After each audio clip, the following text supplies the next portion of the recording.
Un saludo muy cordial a los amables oyentes de Radio Bolivariana y una cordial bienvenida de Edison Sierra, quien nos acompaña en la parte técnica, y de María Eugenia Álvarez. Amables oyentes, ustedes comienzan a escuchar el programa del Dicho al Hecho, que sintonizan en 1110 AM, en www.radiobolivarianavirtual.com, opción AM, y en streaming.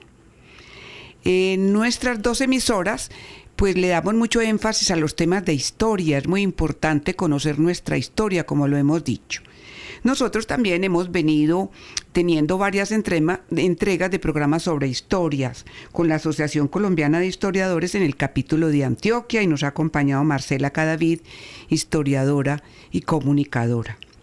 Y hoy vamos a dedicar este programa, disculpas, a hablar de archivos históricos. Y vamos a poner aquí casos de la Biblioteca Pública Piloto y del archivo de la Universidad de Antioquia. Me acompañan en el programa hoy los historiadores José Luis Arboleda. Él es del Sistema de Bibliotecas de la Universidad de Antioquia y es bibliotecólogo. También me acompaña en el programa Gabriel Jaime Vanegas Montoya. Él también es historiador, bibliotecario, y él hace parte de la Biblioteca Pública Piloto de Medellín. Además, con nosotros está Adriana Bravo, que es comunicadora social periodista, quien trabaja con la asociación. Y quien nos ayuda en la realización de este programa es Marcela Cadavid, muy conocida por muchos de ustedes. Recuerden, está el 604-354-8430. 604-354-8430, la línea participativa de Radio Bolivariana. Muy buenas tardes, profesor José Luis, ¿cómo está usted? Profesor José Luis. Hola, buenas tardes. El profesor José Luis aún no se conecta, está entrando, pero podemos seguir dando paso al siguiente profesor. Hola Adriana, ¿tú eres Adriana? Sí, un cordial saludo para todos. Buenas tardes. ¿Cómo estás? Sí. Profesor Gabriel Jaime, ¿cómo está usted? Buenas tardes, ¿cómo les va? Muy bien, señora, ¿usted? Bien, gracias, por aquí en la biblioteca. Ay, qué bueno. En la biblioteca, entre libros. ¿Por qué le gusta estar entre libros, profe? Porque finalmente aquí nacimos y crecimos. Las bibliotecas son unos espacios bien interesantes para todas esas búsquedas que uno tiene como ser humano, y finalmente no solamente desde la infancia, desde los procesos de animación y promoción de lectura, sino también en la primaria, el bachillerato y ya en la universidad se convierten en vitales para construir conocimiento. Bueno, por ahí hay una frase, a lo mejor, profesor, que usted la ha escuchado mientras pudo saludar al profesor José Luis, que cuando uno lee un libro no vuelve a ser el mismo. Una frase muy sonada, muy escuchada. ¿Qué opina usted? No solamente que no es que uno no sea el mismo, sino que las preguntas pueden ser distintas, y avanzamos en ese proceso de entender que un libro llega a uno en un momento psicológico y personal en el que aporta de una manera diferente. No es lo mismo un texto que lees en el bachillerato o el mismo texto cuando lo lees en la universidad o cuando estás en un proceso de investigación. O sea, creo que el que cambia es uno. El libro sigue siendo ese elemento que le permite a uno ir más allá. Sí. Ah, muy interesante, el que cambia es uno. Sí, porque la frase que he escuchado mucho dice, cuando uno lee un libro no vuelve a ser el mismo. Yo, como María Eugenia, cuando leo un libro no vuelvo a ser la misma. Y yo estoy de acuerdo con eso, profesor. No sé si usted. Bueno, no sé si ya se conectó el profesor José Luis. Profesor, muy buena tarde. No, parece que no. Al parecer no, está en la sala de espera. Bueno. Si se puede dar Adriana, como les decía, y que nos está hoy apoyando en el programa, es comunicadora social de Uniminuto. Profesor Gabriel Jaime, bueno, el tema de hoy es archivos históricos. ¿Qué tal estamos de archivos históricos en nuestra ciudad, en nuestro departamento? Yo sé que ustedes se van a referir concretamente a los casos Biblioteca Pública Piloto y Archivo de la Universidad de Antioquia. ¿Cómo estamos en el caso de la Biblioteca Pública Piloto? No, en general primero, profesor, me disculpa. En el caso de Antioquia, ¿cómo estamos?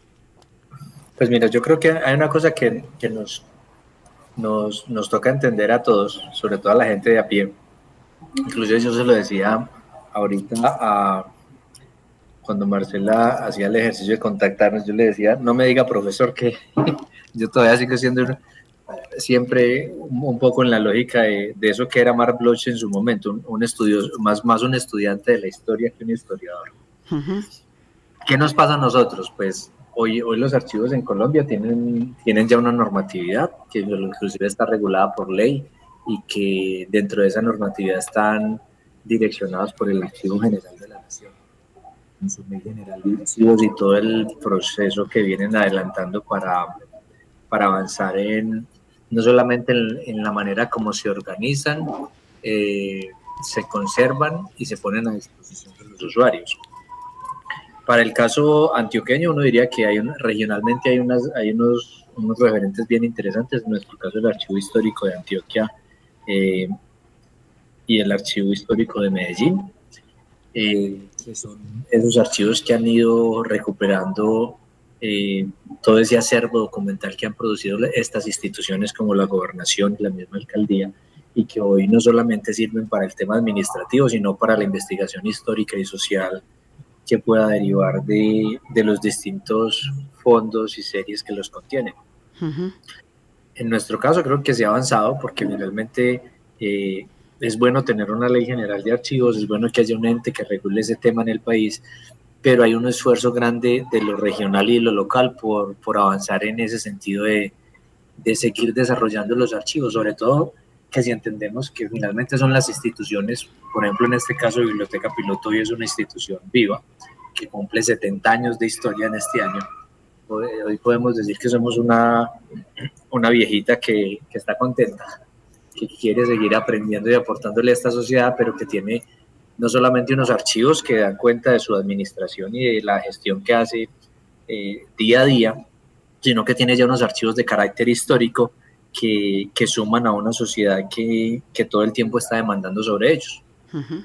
Sí. Entonces, en nuestro caso yo creo que hay un reto y es desde lo institucional seguir teniendo claridades, recursos y proyectos que sigan sumando a lo que los archivos necesitan, tanto a nivel regional como local, porque es imposible pensar que el Archivo General de la Nación pueda recibir todos los archivos del país cuando llegan a su carácter de histórico, pero para nuestro caso sí hay un reto y es cómo seguir avanzando en los temas que tienen que ver con la actualización de tablas de retención, todo el sistema general de gestión de archivos que permite que podamos no solamente consultarlos de una manera muy activa, sino también que cuando pasen a tener esa condición de históricos podamos recuperarlos para los ejercicios que la sociedad demanda. Uh-huh. Sí. Bueno, usted dice que no me gusta que le digan profesor, entonces yo le voy a decir Gabriel Jaime. Gabriel Jaime, recordemos cuál es la ley general para las personas que no conocen, porque todos estos programas buscan es esto, que cada día nos apropiemos más de lo que es los archivos históricos, de lo que vamos a encontrar ahí, del valor que tienen, profesor. La Ley General de Archivos es la Ley 594 del año 2000. Es reciente, ¿cierto? A la hora de la verdad. Sí, porque finalmente uno puede encontrar, por ejemplo, en la página del Archivo General de la Nación una cantidad de información y recursos bellísimos que pueden ayudar a este ejercicio. Uh-huh. Pero básicamente se han ido actualizando. Sí. Pues se han ido actualizando de una manera bien interesante, porque entonces el que te digan que un archivo tiene que tener un periodo administrativo y que después tenga un periodo de transición y que no todo se guarda, pero que tampoco todo se bota y que tienen que haber unas condiciones de cómo conservarlo, es un asunto que lo lleva a uno como a pensar en, bueno, ¿qué pasa con los archivos personales en las casas y en las familias? Que también tienen esas condiciones donde a veces los archivos están guardados en cajas, en baúles, en armarios, no en las mejores condiciones, a veces con humedad, con goteras, pero que nos implican hoy pensar en que como ciudadanos nuestros archivos personales y familiares tienen un carácter que puede servir a la sociedad y no necesariamente tienen que ir a parar a un archivo histórico, pueden ser parte de la historia familiar y la historia personal. Y entonces ahí hay un reto de entender un poco, bueno, qué es un archivo, cómo se conserva, cómo se organiza, cómo se clasifica, qué se conserva y por qué se conserva y qué información puede ser útil en ese caso a la familia o a lo personal, pero también a la sociedad. Bueno. Mire, y ahí usted nos plantea a mí una inquietud muy interesante, Gabriel Jaime, y es esta. Usted se refería a uno de los retos, los archivos personales y de la familia. Precisamente hoy, esta mañana, me hacía una reflexión en el sentido, ¿por qué conocer determinadas situaciones de abuelos, bisabuelos, tatarabuelos en mi familia que no conocemos mucho?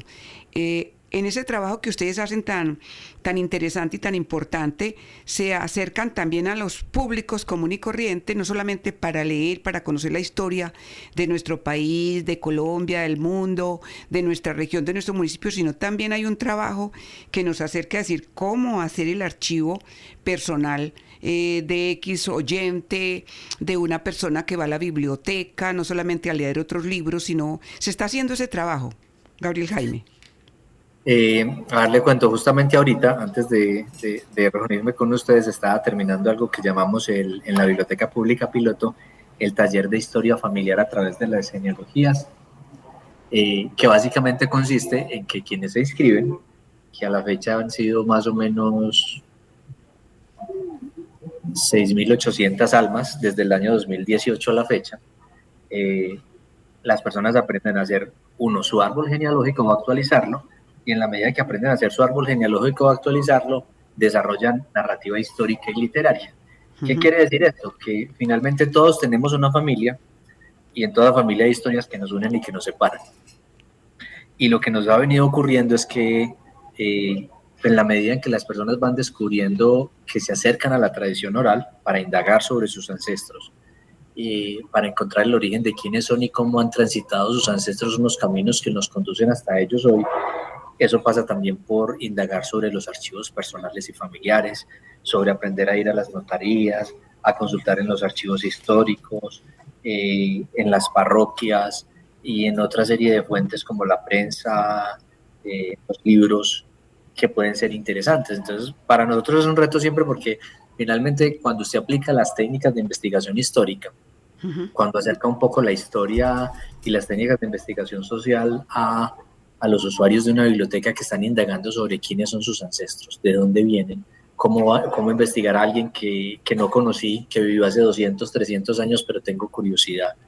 Hoy esa es una herramienta bien interesante. Entonces, vemos muchos jóvenes, otros no tanto, pero con la mejor actitud y con más entusiasmo a veces, que están investigando y escribiendo sobre quiénes son sus familias, de dónde vienen, a qué se dedicaban, y por motivos distintos, porque finalmente unos lo harán por el tema de la nacionalidad sefardí, por el tema portugués o español, otros lo harán por temas legales, otros lo harán por curiosidad, por temas de salud, por temas de herencias. Pero hay una cosa bien interesante, es que conocer las familias, conocer las historias familiares y escribir esas historias, lo que está generando es una serie de documentación y de archivos que son bien interesantes para nosotros. Le pongo dos ejemplos sencillos. Sí, señor. El hecho de que están, por ejemplo, generándose árboles genealógicos actualizados, nos permite hoy pensar en que hay un pequeño bosque cuando juntamos todos esos árboles.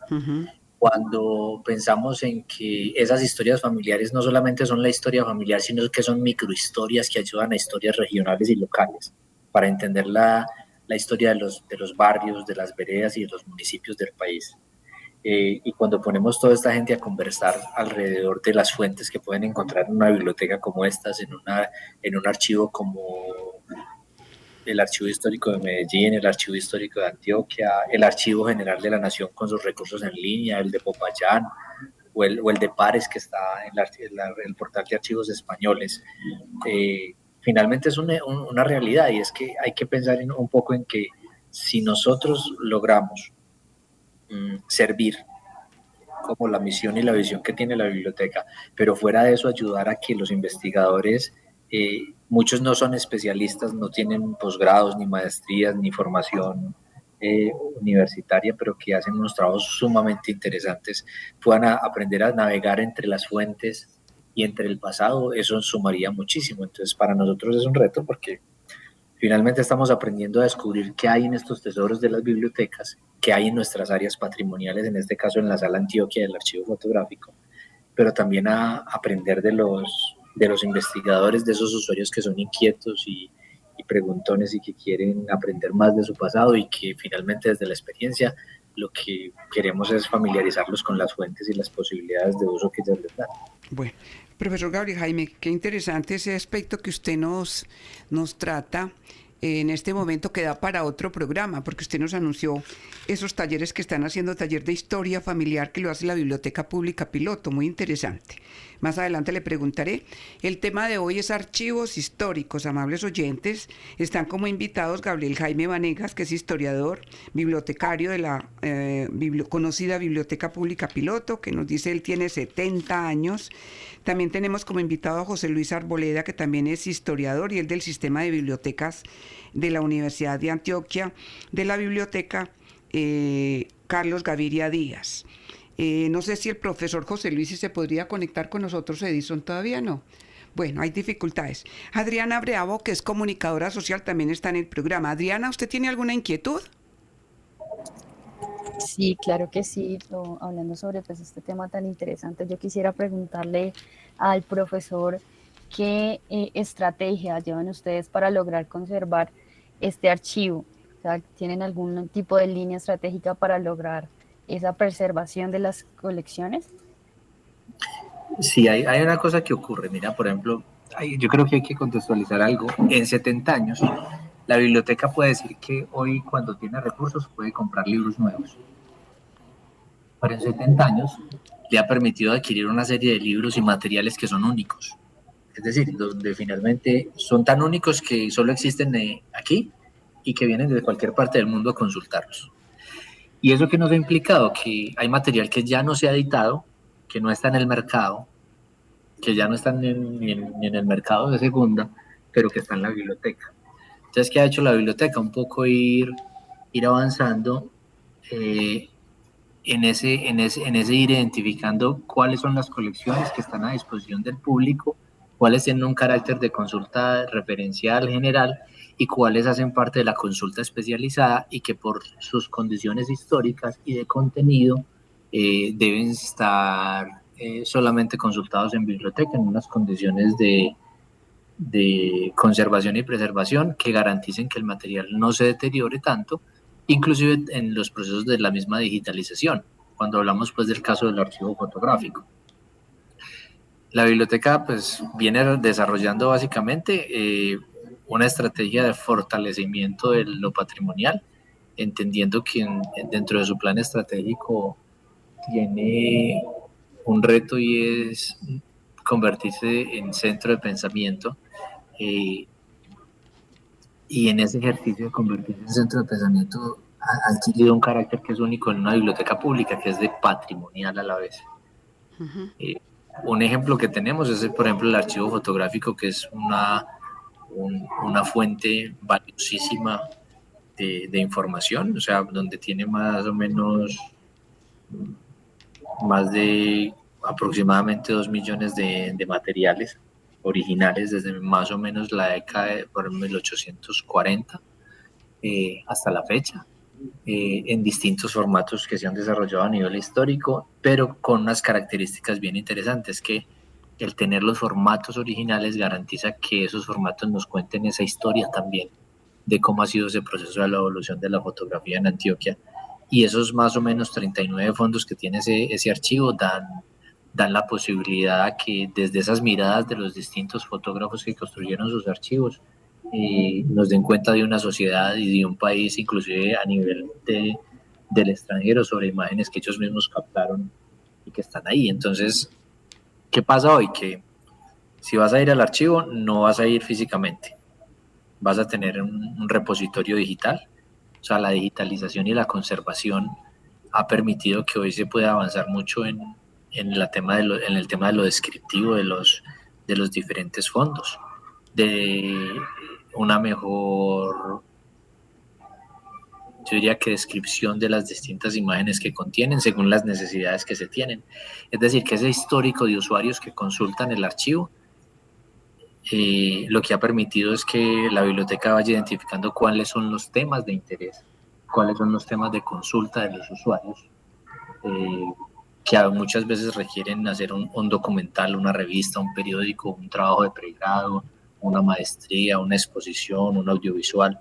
Y cuando ese histórico se va sumando en ese registro diario de usuarios, lo que usted tiene es la posibilidad de que la biblioteca aprenda de eso, y cuando ya tiene los recursos le ha permitido hacer ejercicios de digitalización para la conservación y para poner en línea muchos de esos materiales. Estamos hablando de que es un porcentaje hoy muy pequeño en comparación de lo que podrían representar esos más o menos 2 millones de imágenes, pero que lo que tenemos hoy sí es muy representativo y permite que la biblioteca pueda poner esos recursos con una garantía de conservación, porque existe ya la copia digital, y al existir la copia digital ya no hay necesidad de sacar el físico, sino tenerlo en condiciones de temperatura y humedad y de manipulación diferentes a lo que sería si no estuviera, pero que también permite una cosa, y es seguir aprendiendo de los investigadores, porque son los investigadores los que nos están diciendo todo el tiempo qué hay ahí, eso para qué sirve, de qué habla.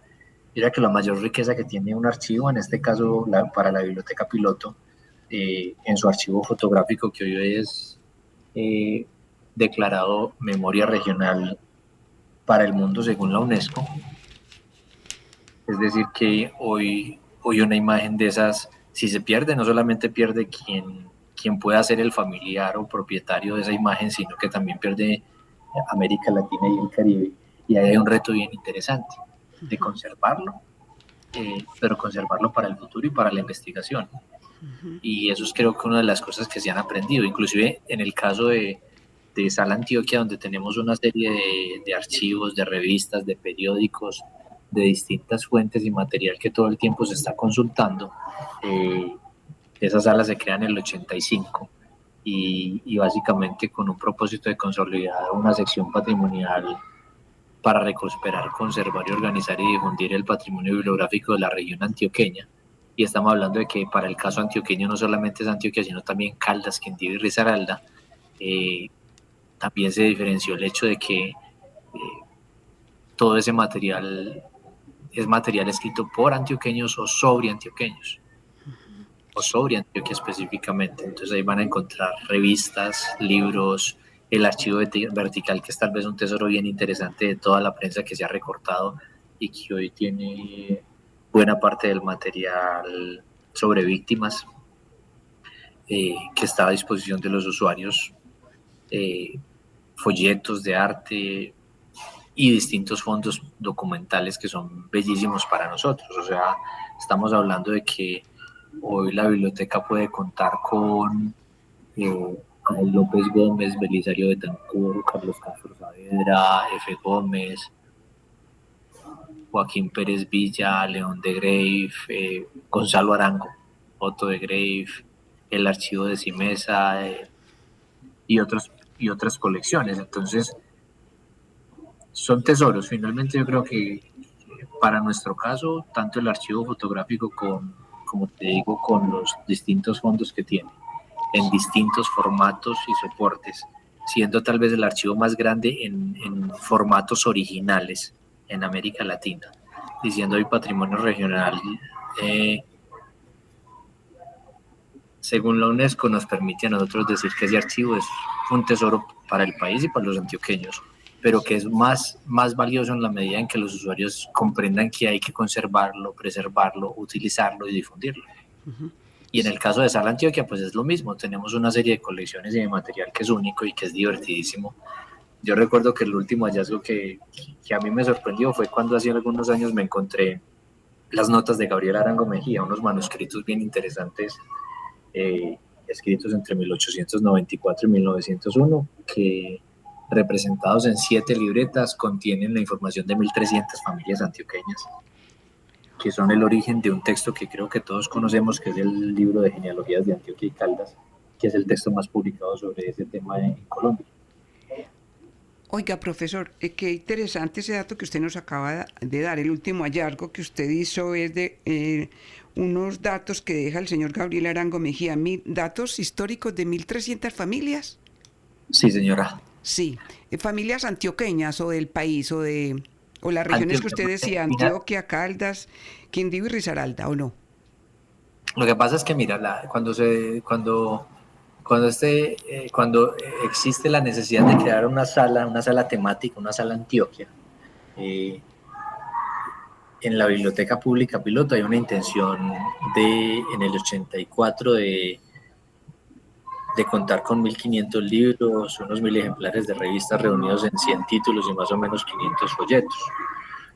Pero cuando se da esa opción de que ese material se pueda ir enriqueciendo y consolidando, pues eso al final va tomando una forma y van llegando materiales de todo tipo y en una serie y variedad de condiciones que han hecho que la sala sea no solamente un material que está a disposición organizado y catalogado, sino que hay mucho por descubrir todavía ahí. O sea, hay grandes tesoros todavía por descubrir. Y entre ellos ese, que es un manuscrito que al final uno dice, ¿qué pasa cuando alguien tiene en la mano un manuscrito de esos y habla con el libro y la libreta no le responde? Eso hasta ahí no hay problema. Eso es cuando los libros te hablan y entonces ya tenías un tema distinto.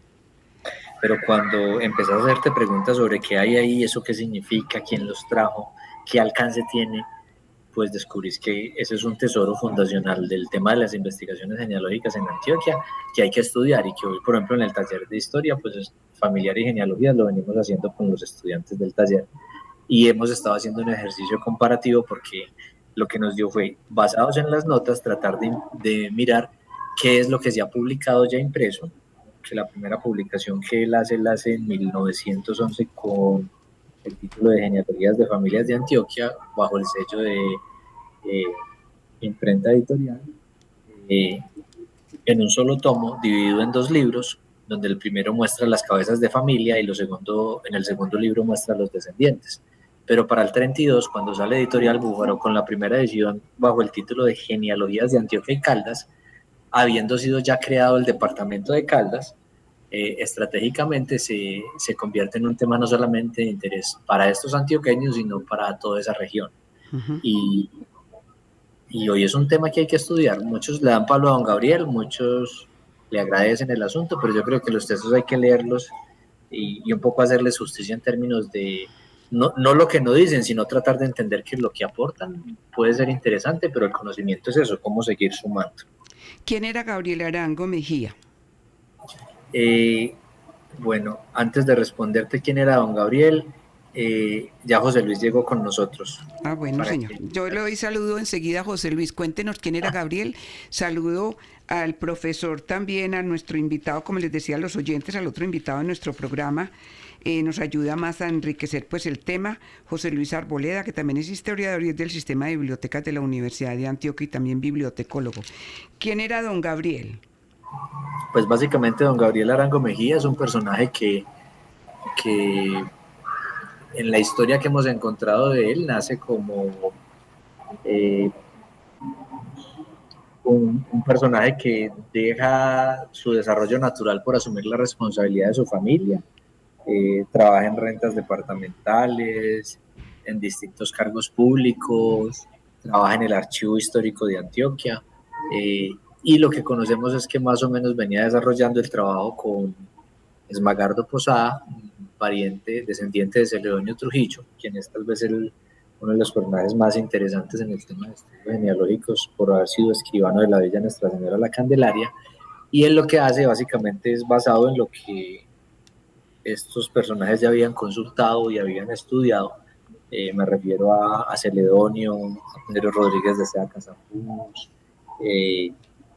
a Valerio Antonio Jiménez o a José Joaquín Izaza. Pues en su condición de hacer parte del archivo, pues ya tiene unas condiciones de empezar a desarrollar esa investigación y de convertirse en uno de esos referentes bien interesantes en términos de las genealogías. Él es de los fundadores de la Academia Antioqueña de Historia. Ha escrito varios artículos relacionados con el tema de la historia de Antioquia, con los apellidos. Fallece por allá en el 58, y eso nos pone una característica bien interesante, es que sus obras, por lo menos hasta la edición de 1952 de imprenta, la imprenta departamental, que tiene adición en el 53 en un suplemento pequeñito, hasta ahí él está vivo, pero en la edición del 73 y del 93 don Gabriel ya no existe. Entonces es básicamente alguien que en su condición de estar en una familia grande, suma a lo que todos los antioqueños queremos saber. Él básicamente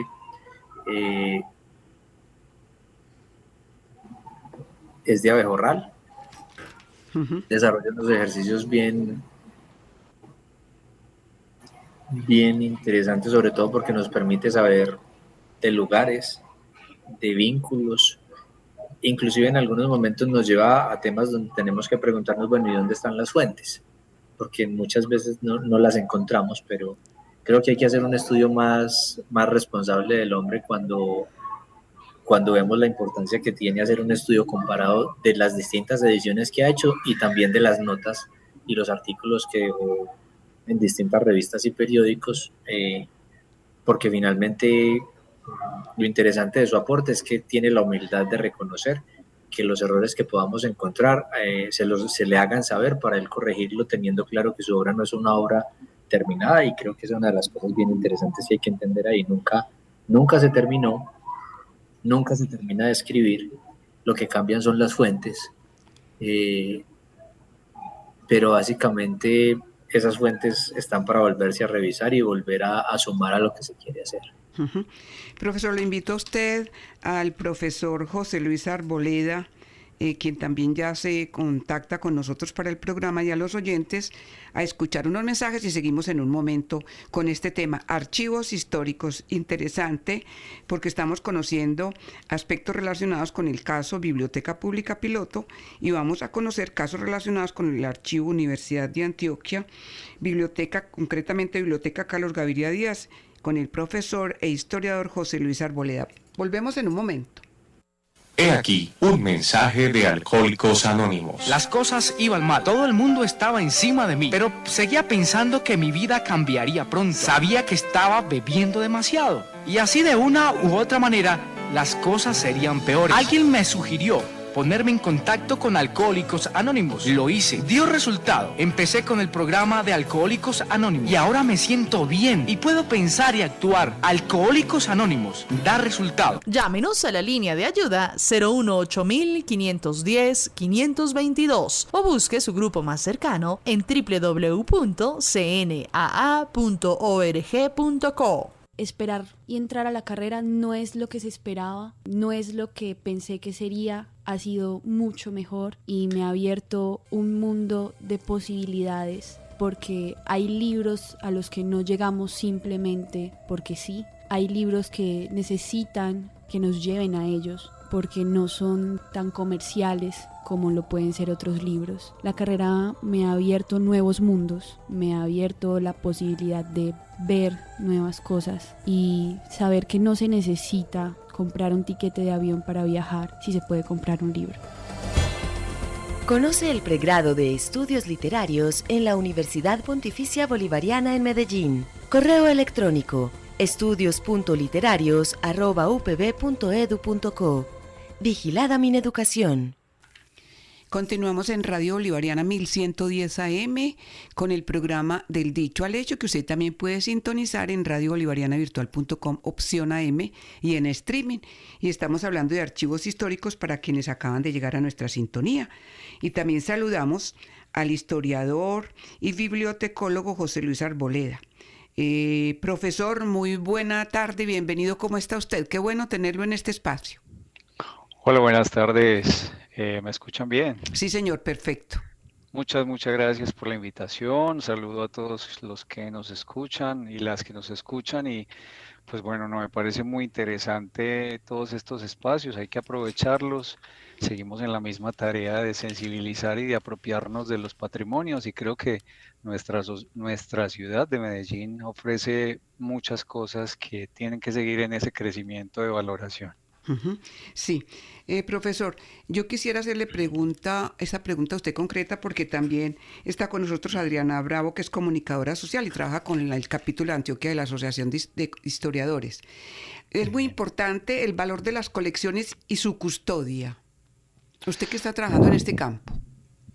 Sí, claro que sí, es muy importante porque cuando hablamos de patrimonio tenemos que entender que en ese concepto está inserto algo mucho más profundo y que es implícito y a veces no lo vemos. Cabe mencionar que, por ejemplo, nuestro país tiene leyes que rigen y protegen el patrimonio incluso desde el siglo XIX, pero esa aplicación nos es dada de manera tardía y podemos hablar de una protección y salvaguarda del patrimonio como tal, casi que en los últimos 25 años, de manera efectiva, entendiendo que eso nos llevó a vulnerar muchos de nuestros patrimonios y que hoy, pues gracias a esa ley, a ese reconocimiento de esos patrimonios, se ha dado también un crecimiento incluso del mismo concepto de patrimonio. Ya no solo tenemos patrimonio arquitectónico, patrimonio bibliográfico, patrimonio archivístico, también podemos hablar de un patrimonio gastronómico, de un patrimonio cultural inmaterial, e incluso de algo que tal vez era impensable en décadas anteriores, que era hablar de un patrimonio, digamos, biológico o ecológico, por decirlo de alguna manera. Las reservas naturales ya son parte de ese patrimonio nuestro. En el caso del patrimonio bibliográfico, como lo menciona el profe Gabriel y como lo podríamos ver en las colecciones de la Biblioteca de la Universidad de Antioquia, pues hay que considerar que son unos tesoros realmente porque hacen parte de esa identidad y de esa memoria de nuestra misma sociedad, se han constituido en el mismo ejercicio académico e investigativo de muchas de nuestras generaciones de estudiantes, de profesores, de investigadores de a pie o independientes que incluso han dado un uso social a todos estos acervos. Uh-huh. Está también con nosotros la comunicadora, quien quiere preguntarle algo a Adriana. ¿Adriana? Bueno. Sí, correcto. ¿Me escuchan ahí?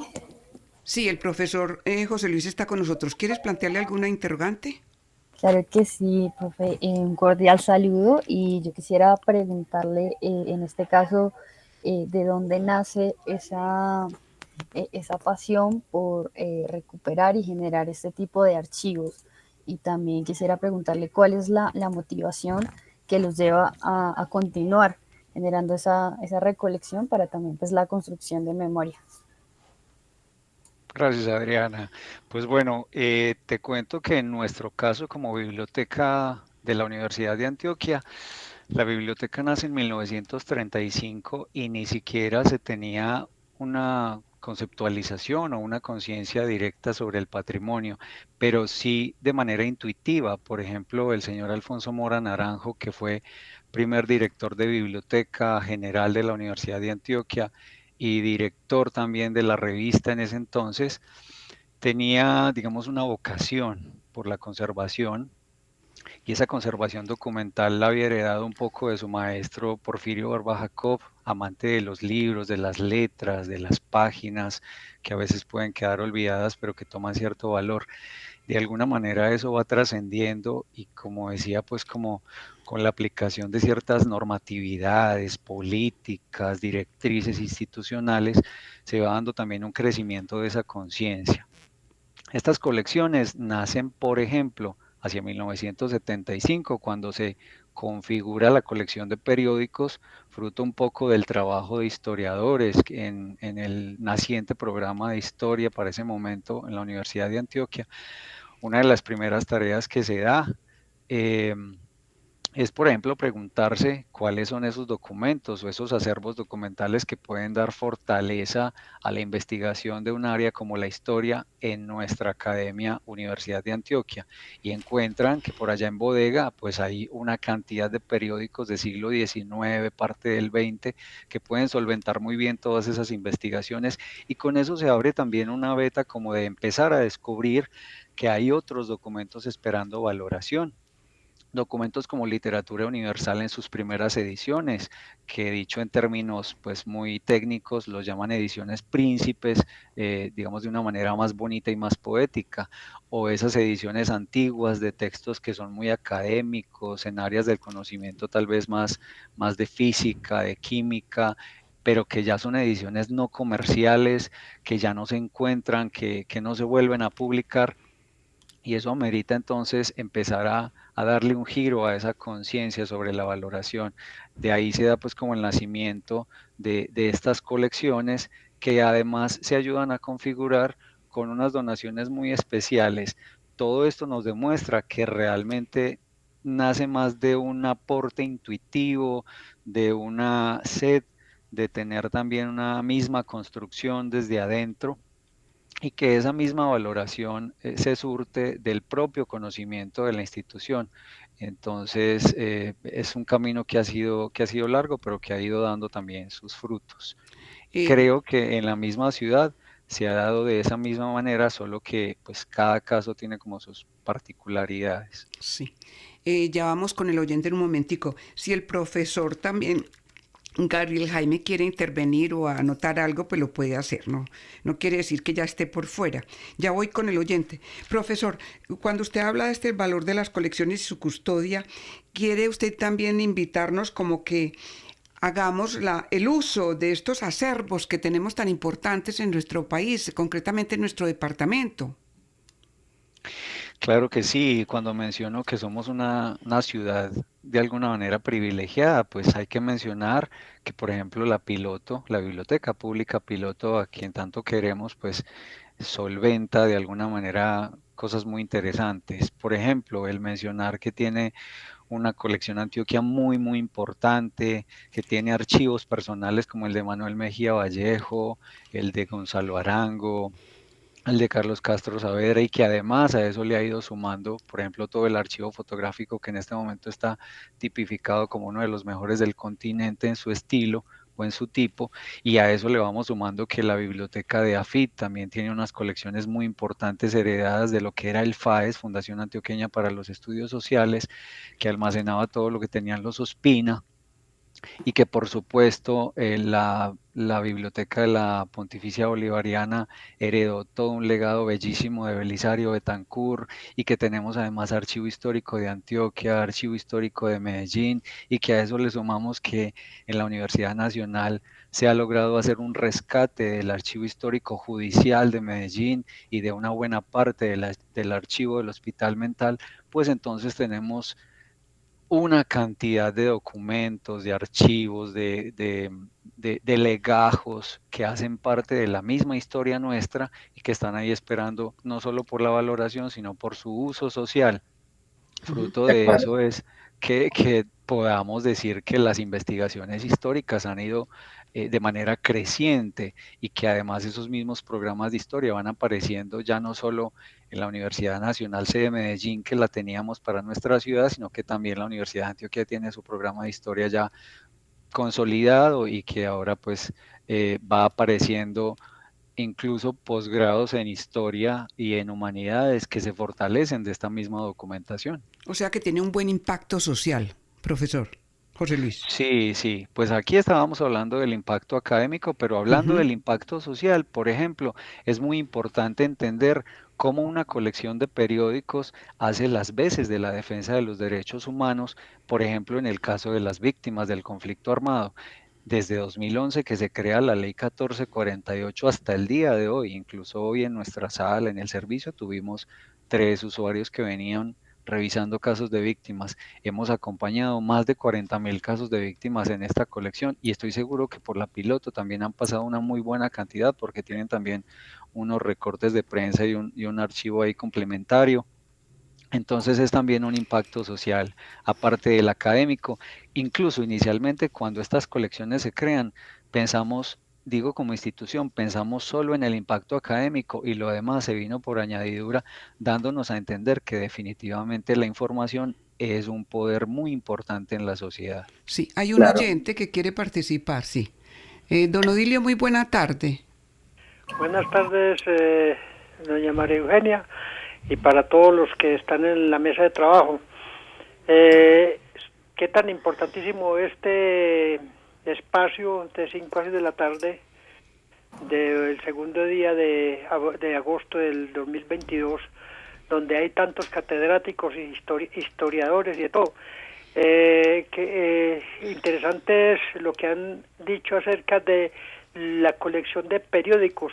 No nos olvidemos que en Antioquia nació hace ya más de 120 años el periódico El Colombiano de Medellín y que aún todavía se expende al público.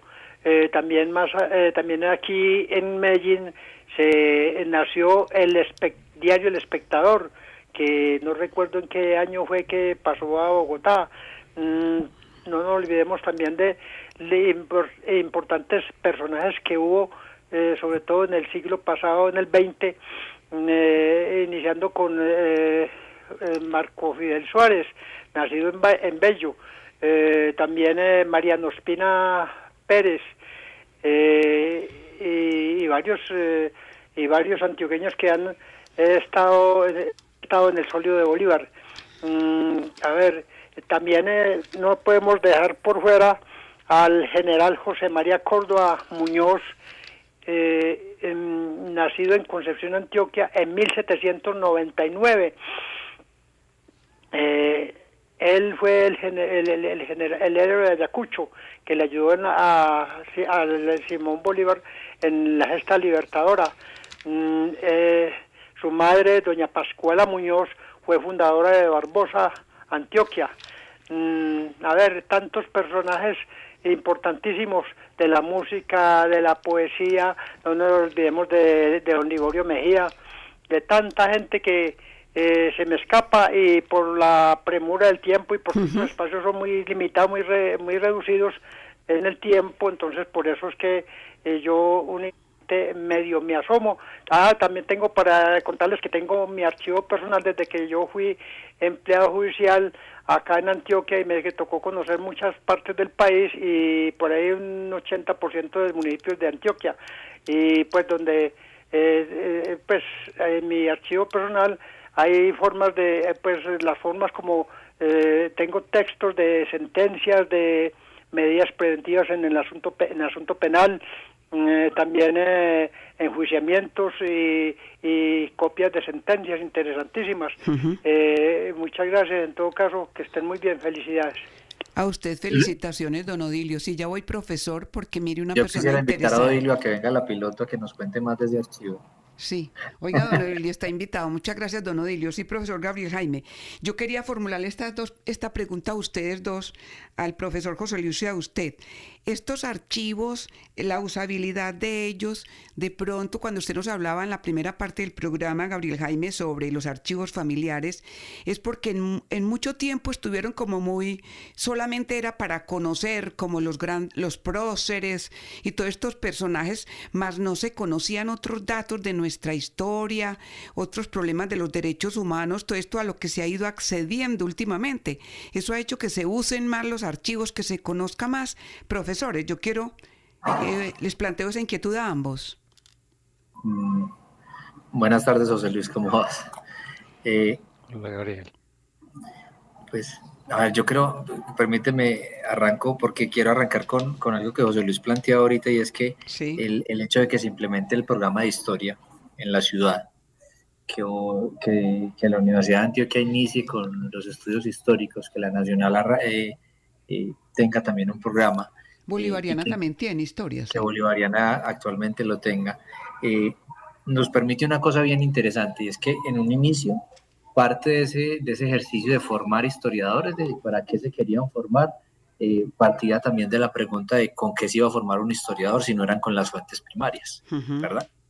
Y al ver buena parte de las prácticas que permitieron constituir muchos de estos archivos, uno podría encontrar personajes que desde la historia, como historiadores, como archivistas y como parte de personas que se formaron en otras disciplinas, llegaron a contribuir muchísimo a la formación. Entonces uno recuerda, por ejemplo, qué sería del Archivo Judicial de la Universidad Nacional sin el trabajo que hizo Roberto Luis Jaramillo, en ese ejercicio de recuperarlo, de enseñar paleografía a sus estudiantes y de formar mucha gente no solamente en la organización de esos archivos, sino tratar de entender qué había ahí, porque son, como dice José Luis, son legajos, son bultos, son espacios donde están no en las mejores condiciones, pero cuando se empieza a hacer un ejercicio de exploración, de cuidado, de aprendizaje y de acercarse a estos recursos como fuentes que pueden tener información para la historia, eso cambia la dinámica porque son herramientas de investigación que ayudan a formar no solamente a historiadores, sino a personas de otras disciplinas y que nos empiezan a entregar una información valiosísima sobre las fuentes. Una cosa que podría ser bien interesante cuando el oyente nos habla de la prensa, yo diría que tendría que empezar a mirar un texto que es bellísimo, que es el texto de María Teresa Arango de Tobón sobre la prensa en Antioquia, que está pues un balance bien bonito, actualizado recientemente por Universidad AFI, y le podría ayudar mucho a entender qué prensa surgió, cómo surgió, hasta dónde surgió y qué contenido tiene. Y en el caso de mirar, por ejemplo, la importancia que tienen estos nuevos temas, hay que mirar un poco, por ejemplo, los balances que se han hecho desde la misma academia con el trabajo del Departamento de Historia de la Antioquia con Luis Efraín Mosquera y Rodrigo García, tratando de hacer un balance de qué se ha escrito sobre historia y cómo esa posibilidad de tener fuentes organizadas, fuentes a disposición, y cada que se exploran nuevos archivos o se organizan más los archivos, vamos viendo que las posibilidades de investigación para quienes están estudiando en las universidades y en la academia se convierten en un espectro un poco más grande, más amplio e inclusive mucho más rico. Entonces ahí hay unas posibilidades. Yo creo que a José Luis le pasa todo el tiempo que lo mismo que a nosotros, uno a veces destapa una caja y a sorpresa o llega a una fuente que no se había leído todavía porque no había encontrado el investigador correcto y empezamos a encontrar cosas maravillosas. Entonces yo diría que es una ganancia por lado y lado porque la sociedad necesita cada vez más investigadores en ciencias sociales y humanas y en otras disciplinas que puedan utilizar esos archivos históricos, pero sobre todo que los valoren y los usen para conservarlos y para seguir construyendo conocimiento. Sí. Mi pregunta para terminar, muy breve, profesores. ¿Verdad? El hecho de que ya no solamente ustedes como historiadores en las diferentes regiones del país, hay mesa de historiadores, hay propuestas al Estado para que se cambie la enseñanza con una orientación diferente, que se incluya a otros líderes, a otras personas, eso ha hecho que haya una usabilidad de estos acervos, profesores. Una mayor usabilidad. Bueno. Yo considero que sí, lo que pasa es que todavía uno lo toma en términos estadísticos y dice falta todavía, pero creo que esos giros temáticos también han sido unas lecturas de la academia, digamos, sobre ciertas épocas. Primero nos interesaba más entender cómo se constituyó la nación, quiénes fueron los próceres, sus biografías. Luego eso fue girando a cómo nos estamos organizando económicamente, política y socialmente. Y ahora incluso está girando hacia unos temas más de historia intelectual, de mentalidades. Por ejemplo, en nuestra sala hemos tenido, pues claro, investigaciones sobre colonización, sobre minas, y ahora, por ejemplo, nos encontramos más como cosas como que estén indagando en prensa y en revistas el concepto de raza, la madre Laura, movimientos feministas, el mismo concepto de trans y pansexualidad, por ejemplo. Entonces, considero que sí, el llevarlo, así como lo están haciendo con el bilingüismo, el llevar una cátedra de historia desde edades más tempranas, pues también va a propiciar que la misma sociedad se involucre en las curiosidades o en los mismos temas de variabilidad investigativa que pueden darse. Sí. Profesor Gabriel Jaime, ¿usted qué cree? Mire, yo creo que hay que hacer algo que decía Carl Sagan y algo que nos enseñaron hace tiempo cuando empezábamos a estudiar historia, y era la pregunta por ¿para qué sirve la historia? Creo que lo hacía Marc Bloch cuando planteaba la pregunta de un niño, de un amigo suyo, y él se dedica a escribir el texto sobre introducción a la historia o el oficio del historiador. Y es necesario acercar la historia y las disciplinas a la gente. Es necesario hacer buena investigación, es necesario fortalecer la disciplina histórica, es rico hacerlo, pero también es muy, muy importante que las disciplinas no estén de espaldas, como cuando escuchábamos la misa en latín, a la sociedad que requiere que entender, comprender, acercarse y cuestionar el hacer, el oficio del historiador, el oficio de lo que tenemos que hacer y ese reto de no solamente seguir investigando, sino de no estar en silencio ni callados frente a lo que pasa en la cotidianidad. Y es necesario empezar a que la historia tenga desde la formación y desde la investigación una participación en la sociedad un poco más activa y un poco menos relegada inclusive de las mismas aulas, porque es imposible ir hacia adelante cuando la formación en conocimientos básicos que se requieren para la investigación se va relegando a cátedras pequeñas o a unas horas de clase que a veces no resuelven nada. Es decir, necesitamos hacer historia para todos, no solamente para los que nos leemos en la academia, sino historia para todos, y que la sociedad empiece a superar esos mitos que hemos creído, sobre todo porque finalmente creo que el conocimiento es divertidísimo y es sumamente interesante cuando suma a una sociedad que lo necesita. Sí, señor. Bueno, agradecemos. Sí, perdón, agrego algo muy pequeñito. Sí, profesor, porque el tiempo ya me están aquí invitando. Sí, agregue, profesor. A propósito de lo que dice Gabriel, pues precisamente un ejemplo muy claro de esa usabilidad social de los documentos, por ejemplo, es el informe reciente de la Comisión de la Verdad. Una manera de apropiarse de todo eso que ha sido nuestra historia dolosa es volver sobre documentos como esos. Sí, señor. Sí. Muy interesante lo último que se ha dado en relación con la usabilidad, lo que ustedes como historiadores nos aportan desde la academia, desde la investigación. Mil gracias, profesor Gabriel Jaime Vanegas Montoya, también al profesor José Luis Arboleda. En otra oportunidad queremos ampliar este tema, y a Adriana Bravo y a Marcela Cadavid, que nos han propiciado también la realización de este programa. Gracias también a los amables oyentes de Radio Bolivariana y a Edison Sierra, quien nos permitió la parte técnica. Muy buena noche para todos. Muchas gracias.